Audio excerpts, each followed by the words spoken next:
por iniciativa de um grupo de jovens. No dia 1º de abril de 1911, um sábado, e aqui eles decidiram fundar um clube. Se resolveu dar o nome de Guarani em homenagem à grande obra do maestro Carlos Gomes. Mas como aquele dia era 1º de abril, Dia Internacional da Mentira, eles também decidiram que o clube passaria a existir no dia seguinte, a partir de 2 de abril de 1911, então estaria fundado o Guarani Futebol Clube.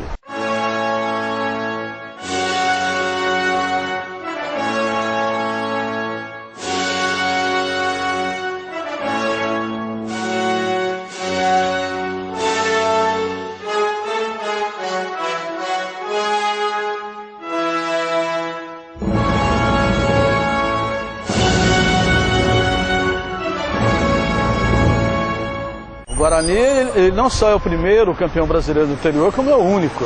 Acho que dificilmente acontecerá de novo. É histórico que o futebol do interior, de todos os nossos estados, não tem força, não tem prestígio suficiente para chegar a uma situação igual a essa. Fica marcado para sempre, né? Na memória, na lembrança, tudo. Vai aparecendo o Mauro para a cobrança de falta que favorece o Alviverde de Campinas, campeão brasileiro. Final de partida! A festa em Campinas, o campo invadido! É uma sensação muito gostosa, né?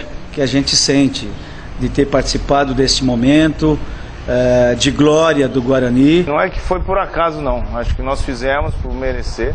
Nós trabalhamos desde o início, nós fomos do início ao fim muito unidos, criamos uma família, principalmente fora do campo. Abre o caminho para a conquista do título inédito em Campinas de campeão brasileiro, Careca! Lance mesmo do gol foi um envio do Neneca, e numa bola, na dúvida ali com o Beto Fuscão, se deixa passar ou se ou sai jogando. Eu fui por detrás dele e toquei de perna esquerda para trás, onde o Bozó aproveitou, ajeitou e bateu de perna direita. Bateu no pé do Gilmar, né, do goleiro, que na época era o Gilmar, e ainda sobrou para mim. Eu consegui fazer toda a volta toda e fazer o gol. De bater de perna direita, no canto direito, né, do goleiro Gilmar. Foi uma conquista muito comemorada e é lembrada até hoje. É a grande façanha de toda a nossa história, né? Que vai ser comemorada, inclusive, agora no aniversário de 100 anos.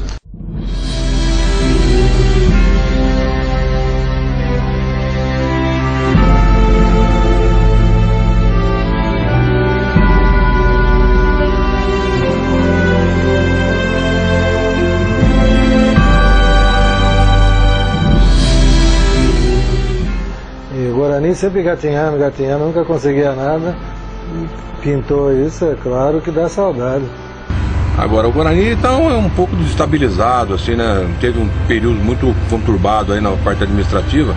É um momento sem dúvida muito sofrido. Um clube da tradição do Guarani não poderia se encontrar numa situação como essa. Gastou demais, acabou se afundando em dívidas e hoje ele precisa reavaliar várias coisas e recomeçar aí com uma troca de patrimônio. Mas eu tenho a certeza que os melhores dias vão acontecer e a gente vai se tornar a ser grande novamente.